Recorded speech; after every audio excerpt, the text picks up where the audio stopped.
Sem citar Jair Bolsonaro, um novo manifesto em defesa da democracia, que deve ser divulgado no início de agosto, já reúne quase 3.000 assinaturas e pede respeito ao resultado das eleições e às urnas eletrônicas. Entre os signatários do documento, organizado pela Faculdade de Direito da USP e entidades da sociedade civil, estão Roberto Setúbal e Pedro Moreira Salles, ambos do Itaú, Guilherme Leal, da Natura, Horácio Laffer Piva, da Klabin, Pedro Malan, ex-ministro da Fazenda, Armínio Fraga, ex-presidente do Banco Central, além de acadêmicos, juristas e artistas. O texto afirma que o Brasil está passando por um momento de imenso perigo para a normalidade democrática, risco às instituições da República e insinuações do desacato ao resultado das eleições. E sai em defesa das urnas eletrônicas, ao dizer que o processo de apuração no país tem servido de exemplo no mundo com respeito aos resultados e transição republicana de governo. Conclui que, no Brasil atual, não há mais espaço para o retrocesso autoritário, afirmando que ditadura e tortura pertencem ao passado. O movimento foi impulsionado pela reunião de Jair Bolsonaro com embaixadores em Brasília, na qual o presidente colocou em dúvida, mais uma vez, a credibilidade do sistema eleitoral. Bom, é importante que parte do PIB, parte do mundo político, parte do mundo acadêmico, parte do mundo artístico, né, a opinião de artistas também vale, parte do mundo jurídico, se posicione nesse momento tão delicado em nome de algo tão básico e óbvio, que está até incluído na Constituição como uma cláusula pétrea, ou seja, imutável. A eleição realizada de 4 em 4 anos, a possibilidade de alternância de poder, a confiabilidade no nosso sistema eleitoral. Quem ataca esse sistema costuma tentar ridicularizar o argumento contrário ao dizer que eles afirmam que as urnas são infalíveis, são invioláveis. Não, nada é infalível. Nada é inviolável. Tudo pode falhar. Infalível só o nascer do sol, o pôr do sol, a morte, os impostos, né? Dizem. Tirando isso, nada é infalível. Tudo está submetido à possibilidade de um erro, de uma falha, de uma fraude.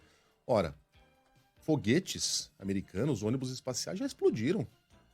Na decolagem, como a Challenger, na volta para casa, como a Columbia. Qual foi a que explodiu na volta para casa? Me ajuda aí, Sandro. Foi a Columbia? O foguete que explodiu voltando para a Terra? Acho que sim, né? A decolagem foi, enfim. Não é importante agora. Então, tudo é passível de erros. Um sistema qualquer eleitoral é passível de fraudes. Claro que é. Mas, para você, a Colômbia, né? Obrigado.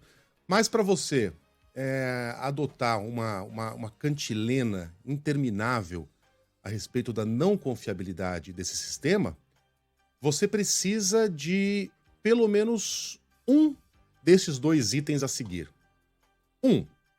A prova de que houve uma fraude. Isso o presidente não tem. Nenhum dos seus apoiadores tem. Porque fraude até agora não houve. De novo, pode haver. Mas até agora, desde 1996, não houve nenhuma fraude relevante, nem em eleição presidencial, nem estadual, nem municipal. Então, esse item aí a gente pode descartar. 2, a descoberta de um furo. A descoberta de um ponto frágil. Olha, descobrimos. É por aqui, ó, assim, ó, dessa maneira, que as urnas podem ser fraudadas. Isso também não existe. E não venham me falar naquele ataque do hacker. O hacker, sim, invadiu a página do Tribunal Superior Eleitoral, como já foi invadida a página da NASA, para citar de novo aqui os ônibus espaciais, como já foi invadida a página do Departamento de Estado americano. Essas páginas estão sujeitas a invasões. As urnas não. O código-fonte não. Aliás, as urnas não podem ser invadidas porque as urnas não estão conectadas em nenhuma rede eletrônica. Da mesma maneira que você não consegue invadir essa garrafa de chá que eu tô segurando aqui, cara, você não consegue invadir uma urna eletrônica por meio de um hackeamento.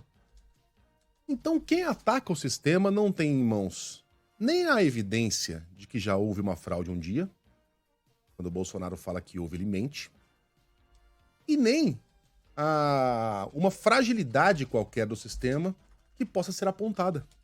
Nada. Até onde sabemos, o sistema infalível não é. Mas é confiável.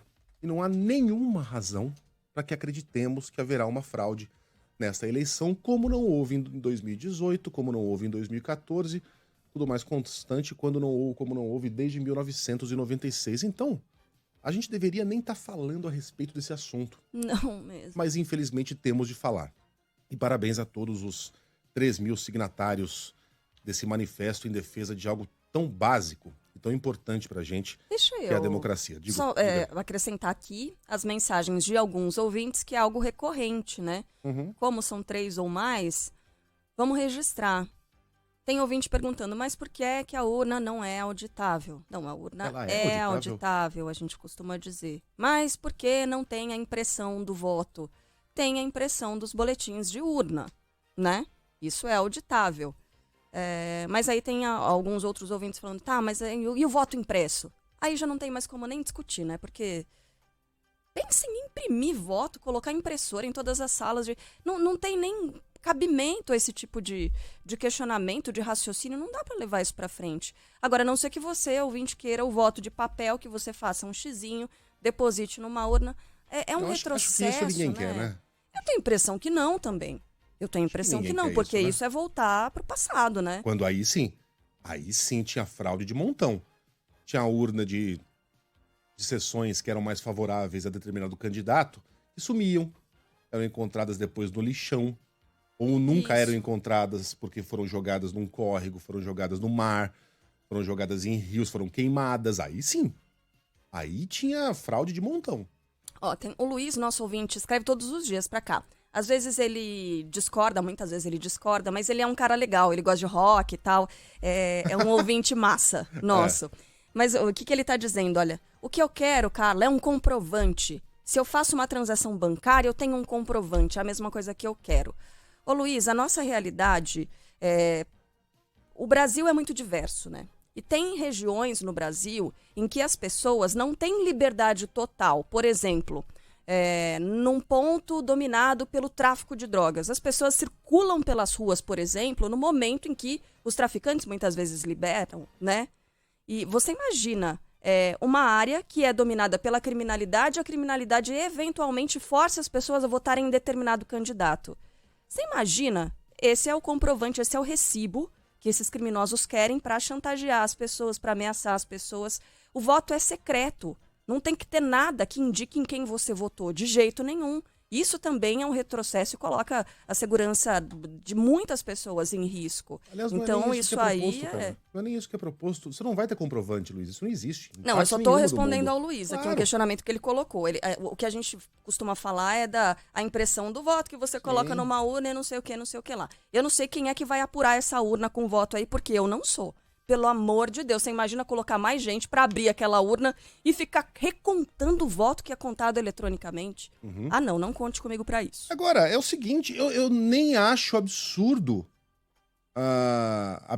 o pedido, enfim, a reivindicação de você ter esse sistema aí, em que a pessoa não tem nem acesso ao papelzinho, a urna imprime, a pessoa consegue enxergar sem tocar no papel, tá aqui o voto no meu candidato, a própria máquina picota e esse voto vai para uma urna separada. Pode ser. A gente pode ter esse sistema de redundância aí no futuro, mas, por enquanto, não o teremos. Até porque esse assunto já foi discutido pelo Congresso e já foi negado. Então, é uma discussão que a gente pode ter, quem sabe, para 2024, para 2026, mas agora não. Agora a coisa já está pacificada, já foi pacificada pelo Congresso Nacional, com votos, inclusive, de apoiadores do presidente. Então, esse assunto morreu. Não tem cabimento. A gente tá há 2 meses e meio de uma eleição discutindo o sistema eleitoral, gente. Cai em armadilha, olha só como são as coisas, né? Tudo bem, coloca impressora em todas as salas de votação, mas só quando ninguém passa fome no Brasil, pode ser? A gente gasta dinheiro com isso só quando ninguém estiver passando fome ou insegurança alimentar? Isso está longe de ser uma prioridade, uma urgência.